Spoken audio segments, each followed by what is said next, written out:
اور نماز کے جہاں اور بہت سارے فوائد ہیں وہاں یہ بھی ارشاد فرمایا کہ ان الصلاۃ تنہا عن الفحشاء والمنکر، فرمایا بے شک نماز منع کرتی ہے بے حیائی سے اور برے کاموں سے۔ نبی رحمت علیہ السلام کی خدمت میں عرض کیا گیا تھا کہ یا رسول اللہ صلی اللہ علیہ وسلم، ایک شخص رات کو نماز پڑھتا ہے پر سویرے چوری بھی کرتا ہے۔ ہم تو بڑی جلدی کہہ دیتے ہیں نا کہ کیا فائدہ اسے اس کی نماز کا، کیا فائدہ اسے اس کی عبادت کا۔ حضور صلی اللہ علیہ وسلم کی جب بارگاہ میں یہ سوال پوچھا گیا کہ حضور رات کو عبادت بھی ٹھیک کرتا ہے اور سویرے چوری بھی کرتا ہے تو حکم کیا ہے، تو حضور علیہ السلام نے فرمایا اگر وہ پابندی سے نماز پڑھتا رہا نا تو اس کی نماز اس سے چوری چھڑوا دے گی،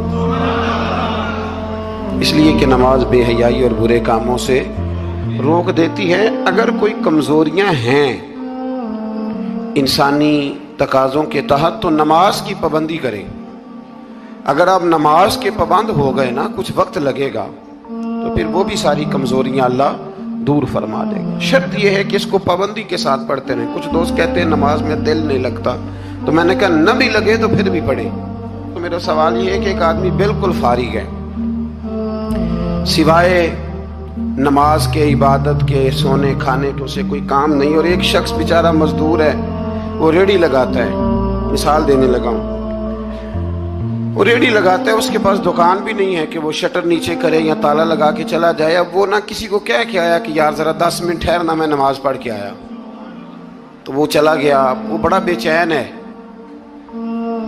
کہ میری پیچھے ریڑھی بھی ہے، وہ بندہ جلد باز نہ ہو جائے، وہ نکل نہ جائے، وہ میری تھوڑا سا میرا راس ہے، 2-4 ہزار کا مال ہے، غریب آدمی۔ نماز بھی اس نے پڑھی، توجہ اس کی پیچھے لگی رہی۔ ایک بالکل فارغ تھا، کوئی مجبوری نہیں تھی، اس نے بھی نماز پڑھی۔ آپ یہ بتائیے کہ زیادہ ہمت کس نے کی؟ اس کا تو دل ہی نہیں لگا نماز میں، ریڑھی کی فکر تھی، لیکن ہمت زیادہ اس نے کی، اس لیے کہ اس کی مجبوری ہے، اس کے لیے آزمائش پیچھے کھڑی ہے، تیار ہے۔ دوائی کھانے میں دل لگتا ہے؟ کیوں کھاتے ہو؟ دل ہی نہیں لگ رہا آپ کا۔ خدا نہ خواستہ خاکم بدن، اللہ ہم سب کو معاف فرمائے، اگر بچے کو آپریشن کرانا پڑ جائے تو دل کرتا ہے؟ کیوں کراتے ہو؟ اس کے لیے ضروری ہے۔ تو بھائی یہ فلسفہ ہی غلط ہے کہ میرا دل نہیں لگتا تھا تو میں نے چھوڑ دی۔ دل تو کئی دفعہ انسان کا دکان پہ بھی نہیں لگتا، بیچ دو گے؟ نہیں دل کرتا کام پہ جانے کو تو ریزائن کر دو گے؟ تو یہ تو بالکل سرے سے بات ہی بڑی عجیب ہے۔ ہاں دل لگنا چاہیے، نماز سے دلچسپی ہونی، لیکن نہ بھی لگے تو ہم کو دل کے لیے نماز نہیں پڑھ رہے، رب کے لیے نماز پڑھ رہے ہیں۔ ہاں یہ بات سمجھ لیں، نماز دل کے لیے نہیں، نماز وہ دیکھیں نا، ایک صاحب کہتے ہیں جی میں 5 نمازیں پڑھتا ہوں تو روزی میں برکت پھر نہیں ہوتی، تو میں کہتا ہوں وہ عبادت کرتے ہو کہ تجارت کرتے ہو؟ پیسے کمانے گئے تھے، پیسے کمانے گئے تھے کہ نماز پڑھنے گئے تھے؟ تو نماز آپ کو بے حیائی اور برے کام سے روک دے گی، پر شرط یہ ہے کہ نماز کی پابندی کریں اور بر وقت پڑھیں اور تھوڑی صحیح کر کے پڑھیں۔ مطلب نماز پڑھی جاتی ہے، اہتمام نہیں ہوتا، یعنی لوگ بھاگ کے وضو کرتے ہیں، فٹافٹ آتے ہیں، بھئی آج ہو گیا ہے۔ بڑی جو بندہ گاڑی بھگا کے لاہور پہنچنا چاہے تو وہ 15 منٹ جلدی پہنچ سکتا ہے، 1 گھنٹہ پہلے پہنچ سکتا ممکن نہیں میرے عزیز، ہو نہیں سکتا۔ جلدی نماز پڑھنے سے آپ کیا کر لیں گے؟ صحیح کر کے پڑھیں، سونی کر کے پڑھیں، تسلی کے ساتھ پڑھیں، ٹھنڈے دل کے ساتھ پڑھیں۔ مطلب نماز پڑھیں تو پھر مزہ آئے۔ امام اعظم کا ایک پڑوسی ہے تو وہ کہتا ہے کہ امام صاحب نا گرمیوں کے دنوں میں نا چھت پہ چڑھتے تھے، کیونکہ میرے گھر میں عورتیں نہیں تھیں، مرد ہی تھے زیادہ، اور میرا ایک بچہ تھا چھوٹا۔ کہتے ہیں کہ وہ چھت پہ نماز پڑھا کرتے تھے تو وہ اتنی دیر تک کھڑے رہتے کہ لگتا کوئی ستون کھڑا ہے، رات کو ستون محسوس ہوتا، اتنی دیر تک وہ تلاوت کرتے، اللہ کی بارگاہ میں کھڑے رہتے۔ تو فرماتے ہیں جب ان کا انتقال ہوا تو میرا بیٹا کہنے لگا کہ ابا جی پڑوسیوں کی چھت پہ جو کھمبا تھا، جو ستون تھا، وہ کہاں گیا؟ تو کہتا میں رو پڑا۔ میں نے کہا بیٹا وہ ستون اور کھمبا نہیں تھا، وہ تو ابو حنیفہ تھا جو اپنے رب کے حضور کھڑا رہا کرتا تھا۔ تو دلچسپی پیدا کریں۔ اللہ تعالیٰ ہمیں رمضان کے بعد بھی پابندی صلاۃ کی توفیق عطا فرمائے۔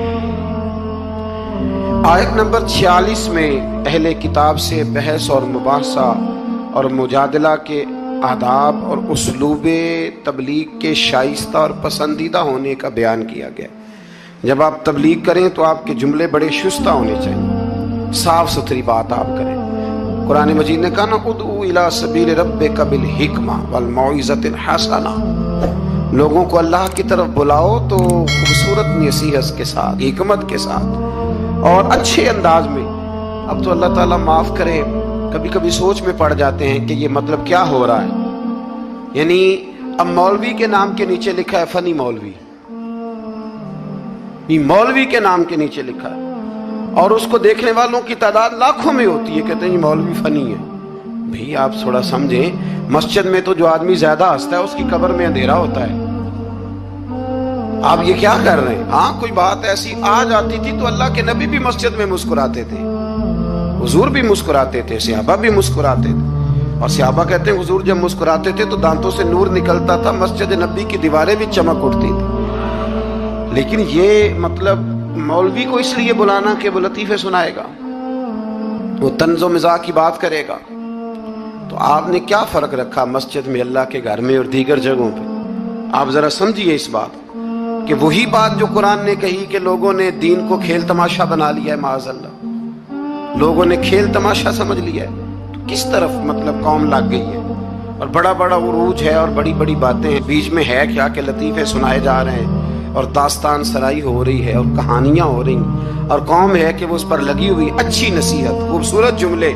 मेरे रसूल करीम अलैहिस्सलाम के गुलाम कहते हैं हुजूर जन्नत का जिक्र करते थे तो यूं लगता था हम जन्नत की सैर कर रहे हैं। हुजूर दोज़ख की बात करते तो हमारे खौफ से रोंगटे खड़े हो जाते, और हुजूर क़यामत का जिक्र करते तो यूं लगता कि निकल के बाहर जाएंगे तो क़यामत आ जाएगी। ये अंदाज था हुजूर का बात करने का। तो लिहाजा बड़ी शुस्ता, बड़ी साफ सुथरी और बड़ी मीठी और बड़ी ठंडी बात करें। दीन की बात जब आप करें तो फिर उसमें हुस्न छलके।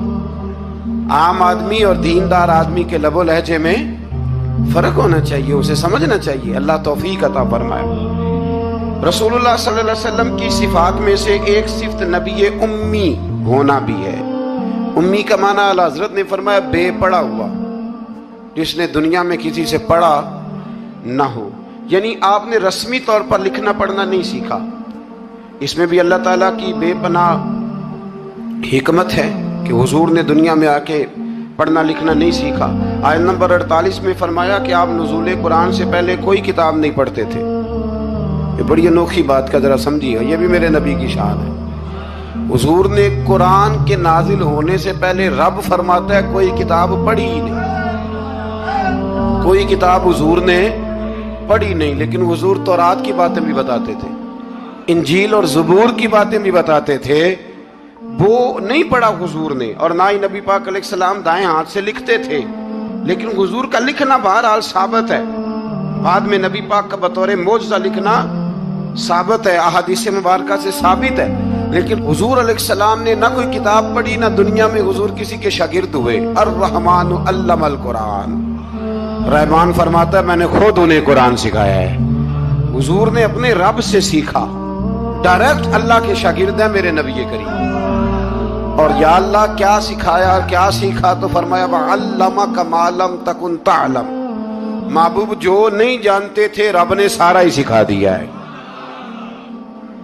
लोग पूछते हैं आपके उस्ताद का नाम क्या है, लेकिन जितना बड़ा उस्ताद हो शागिर्द का इल्म भी उतना बड़ा होता है। तो नबी पाक ने अल्लाह से सीखा है। अब आप अंदाजा कर लें कि अल्लाह ने क्या क्या इल्म मेरे रसूल को सिखाया है। तो नबी उम्मी का माना है बेपढ़ा हुआ। आयत नंबर 50 से कुफार के मोजज़े की फरमाइश के जवाब में फरमाया कि कुरान मजीद से बढ़कर मोजज़ा और क्या हो सकता है, इसके अलावा क्या मोजज़ा मांगते हो, ये बहुत बड़ा मोजज़ा है।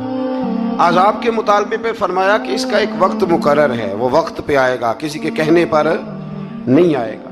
आयत नंबर 56 में मोमिन बंदों को फरमाया जा रहा है कि जिस सर ज़मीन पर अल्लाह तबारक व तआला की रज़ा के मुताबिक ज़िंदगी गुजारना मुश्किल हो तो अल्लाह ताला की इबादत की खातिर वहाँ से ऐसी सर ज़मीन की तरफ हिजरत कर जाओ जहाँ तुम बेखौफ व ख़तर अपने रब की बंदगी कर सको। हिजरत करने का हुक्म दे दिया अगर कहीं खुल के इबादत करने का मौका मुयस्सर ना हो। मेरा ख्याल है कि दुनिया में शायद ही कोई ऐसा खिता हो जहाँ खुल कर इबादत करने का मौका मुयस्सर, मैंने बरतानिया में एक मदीना मस्जिद देखी, बहुत बड़ी वसी मस्जिद। मैंने एक जुमा वहाँ पढ़ाया, तो जुमे के बाद हम नमाजियों के बीच बैठे। मैंने कहा आपने बड़ी शानदार मस्जिद बनाई। तो वो कहने लगे कि यहाँ की हुकूमत ने हमारे साथ ताउन किया। आप हैरान होंगे मेरी बात सुन के। वो कहने लगे जब हम मस्जिद तामीर कर रहे थे तो यहाँ से पीछे से एक रोड गुजरता था, तो हमारी मस्जिद में आड़े आता था, तो हमने गवर्नमेंट को एप्लीकेशन दी कि ये रोड आ रहा है। तो कहते मस्जिद की खातिर गवर्नमेंट ने रोड बंद करके रोड ऊपर से गुजार दिया है। अब तो इबादत करने की तो कोई दिक्कत नहीं, पर शर्त यह है कि इबादत करने वाले भी तो होने चाहिए ना। इबादत करने की कोई परेशानी और न भी हो तो अल्लाह के महबूब के लिए अल्लाह ने सारी जमीन को मस्जिद बना दिया है। हुजूर फरमाते हैं मेरे कदमों की बरकत से सारी जमीन मस्जिद बन गई। जहां सजदा करोगे रब कबूल कर लेगा, पर शर्त यह है कि बंदा सजदा करे। फरमाया और कितने ही जानवर हैं जो अपना रिस्क उठाए नहीं फिरते, इनको अल्लाह रिस्क देता है। और तुमको भी, यानी इंसान कितनी ही मंसूबा बंदी क्यों ना करे, असबाब का इख्तियार करना बजा है, लेकिन राज़िक हकीकी तौर पर सिर्फ अल्लाह ताला ही है। जानवरों को कभी देखे आपने कि उन्होंने गठड़ियां बांध के अपना रिस्क बांधा हो? तो अल्लाह फरमाते हैं जिनका कोई सबब नहीं, जब मैं उन्हें देता हूं तो तुम्हें क्यों नहीं दूंगा। रिस्क देने वाला अल्लाह है। फिर आगे जाके आज नंबर 64 में फरमाया कि दुनियावी जिंदगी के खेल और तमाशा होने और उखरवी जिंदगी में असल जिंदगी ही तुम्हारे लिए वो है जो आखिरत की जिंदगी है। दुनियावी जिंदगी तो सिर्फ खेल और तमाशा है, खेल है। मतलब जब कोई दुनिया से चला जाता है तो फिर लोग क्या कहते हैं, कोई क्या कर सकता है, कर सकता है कुछ? ये तो एक खेल और तमाशा सा है। मतलब मैंने बच्चे पाले तो फिर बाद में मेरे बच्चों ने बच्चे पालने शुरू कर दिए, फिर उनके बच्चों ने बच्चे, और बहुत बड़ा लफ्ज है जनाब ये हमारे पास, बच्चों के लिए कर रहा हूँ जी। और अब्बा जी की उम्र 85 साल हो जाती है तो बच्चे कहते हैं अब्बा एक दुकान ही दे दे, कहते तो नहीं देनी, वो जो तुम्हारे लिए कमाया सारी उम्र। तो मैं कहता हूँ ये जो बच्चों का बहाना है ना, ये बहाना है। बैंक बैलेंस अपने नाम का, मकान अपने नाम, गाड़ी, और रोज कहता क्या है, और भाई मैं ये कह रहा हूं कि ये बहाना है। बच्चों के लिए है, बिल्कुल ठीक है, लेकिन बच्चों के काम तो आएगा ना हमारे जाने के बाद। आज तो मालिक और वारिस हम ही है ना, इसलिए थोड़ा निकले इस खेल तमाशे से, उस आखिरत की भी फिक्र करें। इमाम ज़ैनुल आबिदीन घर में नमाज पढ़ रहे थे तो आग लग गई, लोग बुझाते रहे, इमाम साहब नमाज पढ़ते रहे। नमाज के बाद लोगों ने कहा हुजूर हम आग बुझा रहे थे, आपने तवज्जो ही नहीं की। फरमाया तुम दुनिया की बुझा रहे थे, मैं कयामत की बुझा रहा था, मैं दोज़ख की आग बुझा रहा था। उधर भी थोड़ी तवज्जो करें।